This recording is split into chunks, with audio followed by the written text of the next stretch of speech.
Hello again. So welcome back to our latest lecture session. So first again a couple of minutes to understand what we have been up to in the last session, right? So in the last session we looked at a couple of minor derivations where we tried to understand the system, right, and relate P in terms of let's say molar Gibbs energy of the electron for a particular redox couple, and again to be able to relate that to the redox potential, right? So we were able to do that, and then we went ahead and looked at, I guess, two half reactions at the standard states and non-standard states, and try to understand that, let's say, as in terms of both the P values or looking at the molar Gibbs energy of the electron in each of those redox couples, to be able to understand, let's say, in which particular direction would the reaction proceed, as in which half reaction would proceed as reduction, and which one would have to be oxidation for the redox process to go through, right? So in that context, obviously we looked at the case that the electron obviously would want to travel from a higher energy state to a lower energy state, right? So obviously I guess once this electron transfer, or during this electron transfer from higher energy state to lower energy state, so what are you going to observe? You are going to obviously observe a release in energy, right? So obviously what we are driving at here is that in this or during this transfer of electrons, right, and because the electron is was at a higher energy state compared to its destination where it's at a lower energy state, you are going to have a release in energy, meaning when this redox process goes through, let's say, right, you are going to have a release in energy, and we can calculate that too. So let's again look at the example that we had earlier. So this was the example at non-standard conditions, right? Non-standard conditions. The non-standard conditions were at pH 7, and that the activities of H4Cl and Cl minus were respectively 10 power minus 4 and minus 3, but for the couple of SO4 2 minus and H2S, it's they are 10 power minus 3. And then we understood the system and saw that because the energy of the electron, let's say, or molar Gibbs energy of the electron in the couple, or with respect to the couple SO4 2 minus and H2S, is higher than the one with H4Cl and Cl minus, or the one in equilibrium with H4Cl and Cl minus. We know that the reaction or the electron would like to move from this couple to here, right, or this couple, meaning this particular one will go through as reduction, right, because it's going to accept the electron obviously, and this is going to go through as oxidation because it's going to release or donate the electron, right. So here, as you see, again there is going to be an energy release, so we can calculate that. So delta G of that particular reaction is going to be equal to what now, right? It's going to be equal to minus 120.48, which is the final state, right, minus 20.96, right, and that I guess is approximately equal to 141.4, and the units as written here were kilojoules per mole, right, per mole, right. So whenever there is one electron transfer, or 1 mole of electrons transferred here from the couple SO4 2 minus and H2S to H4Cl and Cl minus, 141.4 kilojoules will be released during that particular redox process, right. So I guess that helps understand the system in a slightly better manner too, right. So we will now move on to the EH approach, right. So until now we have discussed the aspects related to PE and so on, right. So we are now going to look at the EH approach, I guess, right. So this is relevant to your electrochemical cell, EH approach, or the redox potential, let's say, right, electrochemical cell. And let's look at what some of these components are, right. So you will have the electrodes, right, and the electrodes are cathode, where you have the reduction taking place, and anode, at which you have the oxidation occurring, I guess, right, and then you will also have your electrolyte solution, right, and then more importantly you will also have this salt bridge, I guess. Let us see the relevance of this within a short time, right, salt bridge, pardon me, right. So electrochemical cell, let us just try to visualize what we are up to here. And so let us say here we have our cell and our electrode here, cathode and anode. let us say we have a semi-permeable membrane, or if it is not semi-permeable, we need a salt bridge, and we will discuss again why we need that. And let us say this is the cathode here at cell 1, and this is the anode here, right. Cathode is where the reduction is occurring, right. So, the electron transfer will be from the anode where the oxidation is occurring, as in the electrons are being released, right, and through the conductor, right. And we also need to have the external circuit. That is something I missed writing up here. We are going to have the external circuit, right. And why do we need this external circuit? Because you need a conductor for the electrons from one electrode to the other, right. So, here this is the external circuit, and obviously without this external circuit you will not have what we say the electrons being conducted from one cell to the other, and the redox reaction will not go through, right. So, now let us just try to understand the relevance of all these what do we say aspects that we looked at: electrodes, the solution, salt bridge, and external circuit, I guess, right. So, electrodes, I guess there are two kinds, as in the reactive and the non-reactive. Reactive, as in these electrodes themselves take part in the half reactions, let us say, or are involved in the half reactions. So, over time you will have loss of these electrodes, let us say. The non-reactive electrodes, similar to let us say the platinum electrodes, let us say, are non-reactive, and I guess they just act as let us say the media, not media, I guess the surface at which the relevant half reactions occur now, right. So, again we have reactive and non-reactive what do we say electrodes now. So, again then we have the cathode and anode, right, this at the surface of which they themselves are involved in the half reactions, yes. So, at the anode you have the oxidation, the electrons are released; at the cathode you have reduction, electrons are gained. So, anode and cathode, but how do the electrons go from here to there now? So, that is the reason why you need the what is it now, external circuit, I guess, right. So, you need the external circuit, and obviously without the external circuit you will not have a redox process go through, right. So, that is the key one aspect. And again, just because the electrons are being transferred now, does that mean that the redox process is going through, or are there any other issues we need to consider now? The issue is that now there is going to be a charge imbalance now, right. So, the electrons are being transferred, right. So, there is going to be net what we say increase in the negative charge in your let us say the solution on the cathode, I guess, right. And then what is going to happen now? Again that will what do we say dissuade the redox process from going through.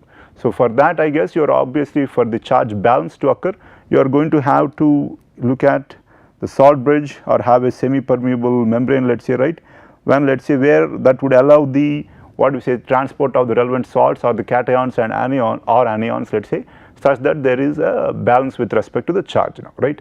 Again there are different cells, as in different kinds of cells, as in both the electrodes in the same solution, or electrodes in different what we say cells or solutions, pardon me, and so on, different configurations. But the major aspects are the need for the two electrodes, the external circuit, and the salt bridge, I guess, right. So, these are the aspects. Again, one aspect here is what is the relevance of these what do we say electrodes or these cells or such, let us say. So, let us look at one particular example, right. We are going to consider a case, let us say, where we have water in equilibrium with water, not water, pardon me, the atmosphere. So, we have oxygen and hydrogen in the gaseous phase, and let us say they are going to be now at equilibrium or in equilibrium with your water. So, you are going to have O2 in the aqueous phase and O2 in H2 in the aqueous phase, pardon, right.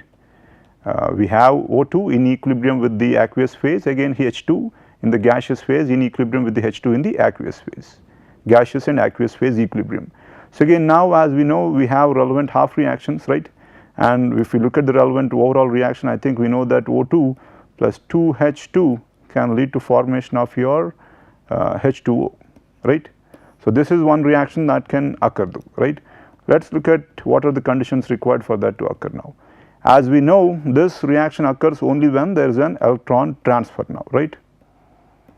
And for that to occur, what needs to happen? Your O2 molecule, right, needs to collide with the H2, right. The aqueous forms of both O2 and H2 need to collide for the electron transfer to take place. Again, let us say O2 and H2, right. So, this can obviously sometimes what we say create issues, not sometimes, I guess, what do we say, create issues with the kinetics, let us say. So, instead of that, let us say if I have an electrode, let us say a platinum electrode, let us say, right. How will this assist in furthering this particular reaction now? As in the relevant half reaction with the oxygen, let us say, can occur here, and the relevant electrons, let us say, can be transported to the oxygen molecule from here, while the relevant half reaction, right, with respect to the H2 and H plus can occur out here, and the electron can transfer through the conductor, let us say, or obviously the electrode will act as a conductor for the electron transfer. As in now you do not need the O2 and H2 molecules, let us say O2 aqueous forms of O2 and H2, let us say, to collide, or there need not be any physical collision now. So the reactions or the half reactions can occur at different places on the surface of the platinum electrode, and the electron transfer can take place from the site of what we say the H2 related half reaction to the site of the O2 related half reaction now, right. So this one obviously now promote the relevant what do we say overall reaction. This is just by one example. So obviously though if we get look at such particular cases though, we cannot, let us say, constructively utilize this flow of electrons from one what do we say redox couple to the other though. Let us say if you have your battery or such, what are we trying to do? We are trying to constructively utilize the what do we say current, or let us say the flow of the electrons, let us say, right. So to be able to do that, obviously you are going to have, let us say, two electrodes, let us say, right, two electrodes, right, again cell 1 and cell 2, let us say, and you have electrode 1 here and electrode 2 here, and now we have separation of the two what do we say half reactions. Instead of the half reactions occurring at just the on the same electrode, right, we are now going to have only one half reaction at one electrode, another half reaction at another what do we say electrode, and you are going to have the transfer of these particular electrons here from one cell to the other, which depending upon the relevant redox process and the relevant energies that would be released, let us say, right, you can utilize accordingly constructively now, right. So here again the aspect that we need to look at is what drives this reaction now, right, the redox process or this transfer of electron. Again keep in mind that everything in nature out there, or the reactions involved out there, see to it that the energy of the system decreases now, right. So in that case again what is it about now? So the reaction would only go through when there is redox disequilibrium, right. Only when there is redox disequilibrium, right, where let us say the electron transfer take place from one couple to the other now, right. So but when the equilibrium is reached, right, what does this mean now? So for example, let us say you have redox disequilibrium and they try to approach each other, right, and now when there is equilibrium now there is no more potential now, right. So there is no more potential now, yes, there is no more potential, and thus no more what do we say transfer of electrons, right. So obviously let us say for your electron transfer to occur, obviously the system needs to be at redox disequilibrium. Once the two cells reach equilibrium, let us say, right, you are not obviously going to have any further transfer of electrons. Let us look at the previous slide to help illustrate this. So here let us say you have what do we say EH here, right, the redox potential for what do we say one cell, and let us say redox potential for cell 2 now. So how is it going to go through now? That both the potentials are, they will travel in such a direction that both the potentials are going to be equal now, right. So one the EH1 is going to decrease and EH2 is going to increase, and once this EH1 is equal to EH2, what do we have now? We have redox equilibrium, right.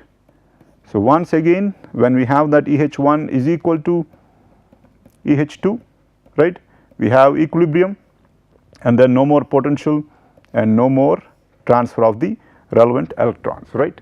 So again this is the whole aspect that we need to keep in mind. Again, as in one example we can consider is your batteries, right. So what do you mean by when a battery has exhausted or is useless now, right? It means that the redox equilibrium has been reached, right, and you have and there is no further potential driving the transfer of the electrons, I guess. So now we are going to move on to the relevant aspects now. Okay, so let us again moving on, I guess, right. So one particular aspect it is worth discussing here is to be able to calculate or measure EH, I guess, right, redox potential. How do I do that? People look at the standard hydrogen electrode, let us say, right, I guess hydrogen gas at 1 atm pressure, right, and the relevant half reaction, let us say, and in reference to this standard hydrogen electrode you try to measure the potential of your particular or redox potential of your particular cell or the half reaction. So based on that you can calculate the relevant EH of your particular cell now. Usually carrying this or standard hydrogen electrode, maintaining that might be relatively different. So even if you do not have the reference of standard hydrogen electrode, which we set to be, let's say the EH to be 0, let's say, right? That's the reference here, let's say, similar to your mean sea level now, right? The standard hydrogen electrode, let's say. But let's say if you, most people might have used your pH meter, right? What's that measuring now, right? It's measuring again the potential there, right? Again, if you're measuring the potential, you need 2 electrodes again, right? So one electrode would be this, the standard calomel electrode, right? Where you have, I believe, HgCl2, the solid, right? You know, don't take my word on that. You have the standard calomel electrode now. So you know, you have within the pH meter your standard calomel electrode, and let's say the other electrode would be, let's say, in your solution, let's say, where you have, let's say, semi-permeable membrane where H plus would tend to, what do we say, be adsorbed onto the surface of the membrane, let's say, or this semi-permeous membrane, and then you are going to again measure what is it now, the potential difference between the standard calomel electrode, right, and the half reaction at the other platinum electrode. So when you dip your pH meter in your solution, what are you measuring? Again, you are measuring the potential difference there, right? So again, you are measuring the potential difference and calibrating that at pH 3, 7 and 11 and so on, right? And you are telling the system that, or the pH meter, that at this potential difference it's equivalent to 3, at such a potential difference it is equal to 7 and so on. So that's how you end up measuring your, what do we say, your pH, I guess, right? So again, you know, just an illustration, I guess, of where we come across this particular concept. So again, when we dip your electrode, what do we say, your pH probe into your solution, in effect you are measuring the potential difference between 2 half reactions there, right? Anyway, standard calomel electrode, but or standard hydrogen electrode. So reference electrodes to be able to measure your redox potential of your particular half reactions, I guess. So moving on though, we come to a standard equation, which is the Nernst equation for each cell, okay, or for each half reaction, I guess. And this is something that people might understand once it's written down. EH equal to EH naught minus RT by NF natural logarithm of Q dash, right? So I guess once we write this down, you should immediately be able to see the analogy with respect to PE is equal to PE naught, right, minus 1 by n being the number of electrons being transferred, natural logarithm of Q dash, right? And again, earlier we looked at the relationships between PE, EH and molar Gibbs energies of the electrons in the last session again, right?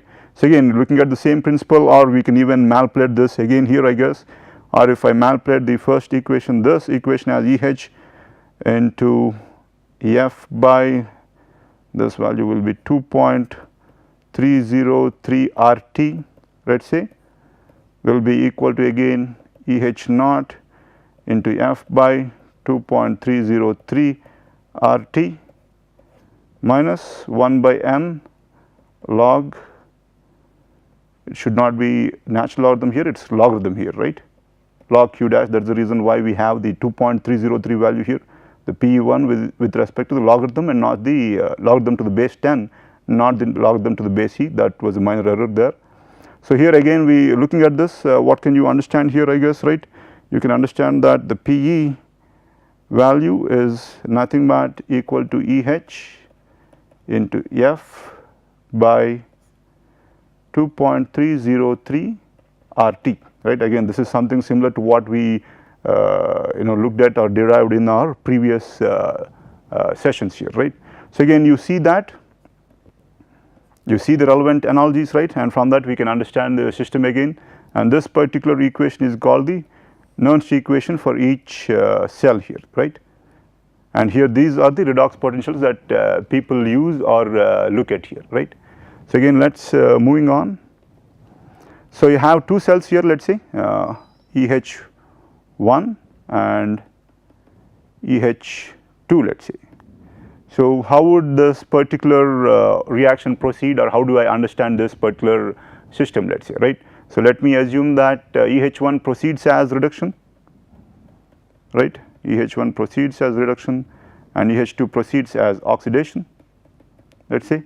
So the EH would be equal to EH1 minus EH2, right. So, let us try to plug that in here. So, that would be equal to EH naught of 1 minus RT by N1F into natural logarithm of Q1 dash, right, minus EH2 naught minus RT by NF and 2F, N being the number of electrons being transferred in the half reaction, let us say.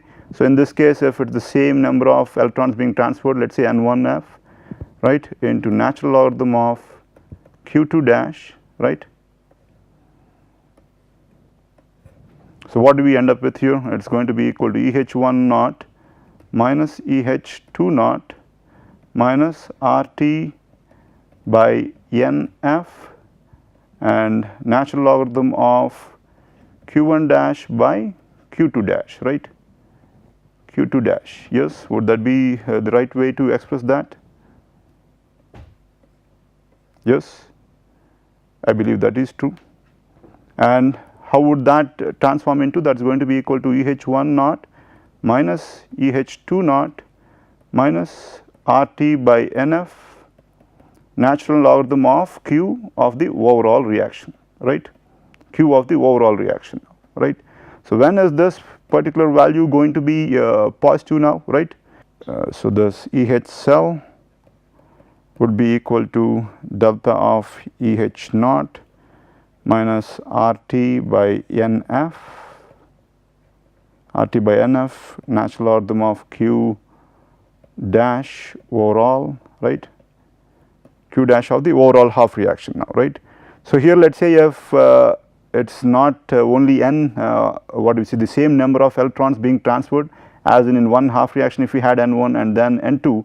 So, the N would have to be replaced by N1 and 2, right, the number of electrons being transferred, and Q dash 1 and Q dash 2 would have to be the ones when you multiply, let us say, Q1 dash by N2 and Q2 dash by N1, right. So, we are looking at the case as in, let us say, for the Q1 dash relevant half reaction we had N1 electron transfer, and for the Q2 dash relevant reaction we had N2 electron transfer.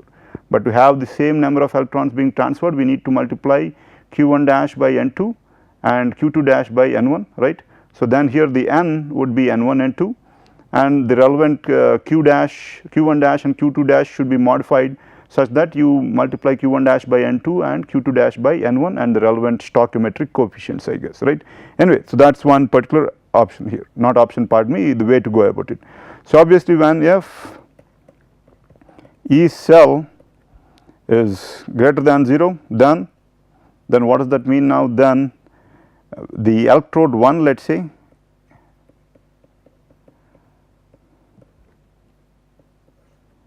is cathode, right, or where reduction occurs, right, and electrode 2 is the anode where the oxidation occurs, right, as in EH is higher, EH1 is higher than EH2, right. So, again we can understand this in terms of what we had, the half reactions we had earlier, the relevant setup here. So, here EH1 is higher than EH2, right. So, again what do you see here? That would mean reduction with respect to this couple and oxidation with respect to this couple, right. So, again the relevant cathode and anode out here. So, again that is one particular case to go about it. So, obviously, if Ecell, right, is less than 0, what does that mean now?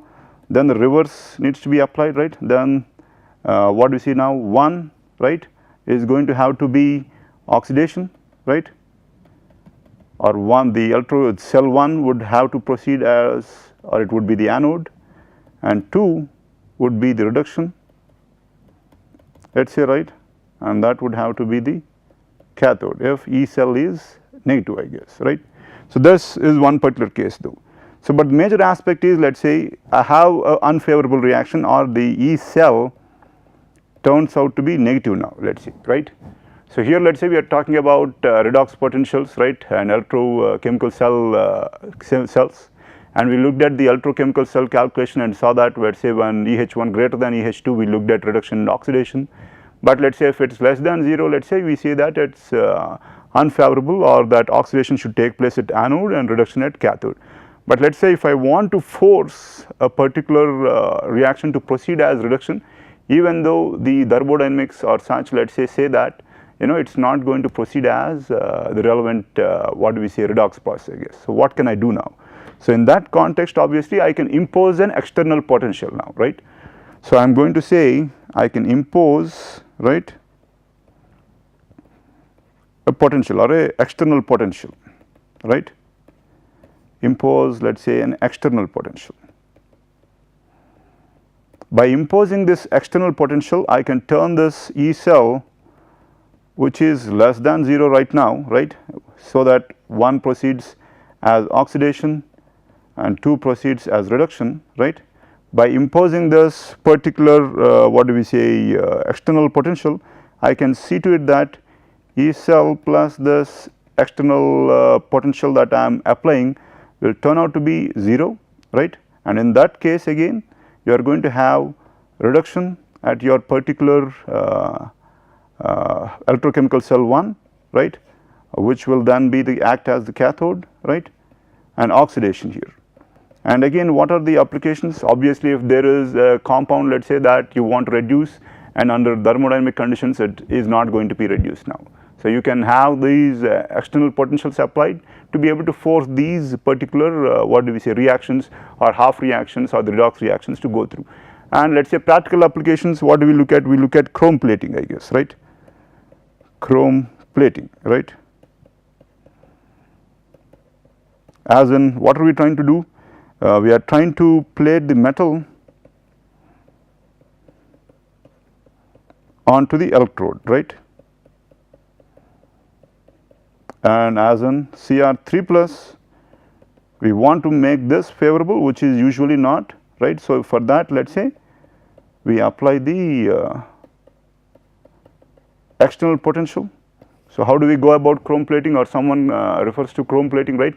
I want to be able to reduce Cr3 plus to Cr naught or with the neutral charge let us say, right, and let us say this reaction is not favorable though. So how do I go about that, or how do I make that happen? I make that happen by imposing a external potential now, right.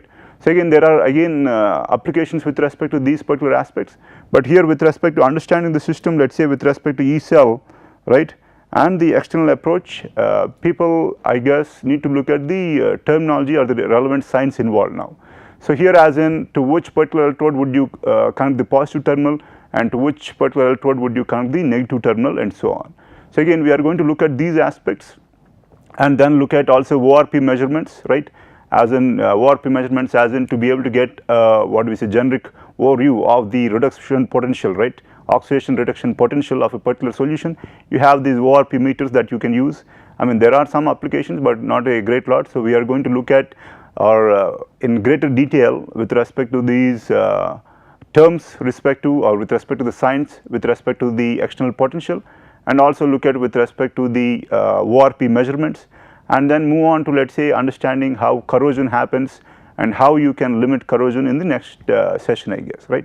So I guess with that I will end today's session, and thank you.